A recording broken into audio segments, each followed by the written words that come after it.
Dans cette enseigne, près de 130 références sont présentes, un coup d'envoi prématuré. Par rapport à la concurrence, les clients viennent ou reviennent par habitude.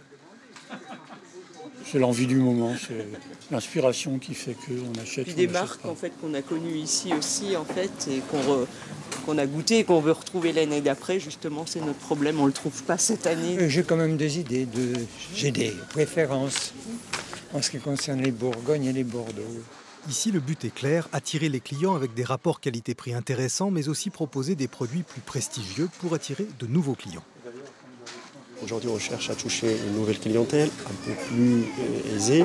Et notre offre, il s'élargit. Il va d'une gamme des vins à peu près à partir de 2 € jusqu'à des vins à 26 et 27 €. Rien ne vaut l'avis d'un expert pour se constituer sa cave. Ici, ce chef sommelier connaît sa carte avec précision.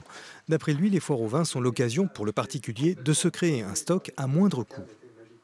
Une foire au vin vous apporte un panorama, surtout pour les régions extérieures à la vôtre, la Bourgogne par exemple, un panorama quand même assez important, des choix qui sont parfois intéressants et des prix aussi parfois intéressants. Je ne dis pas c'est systématique.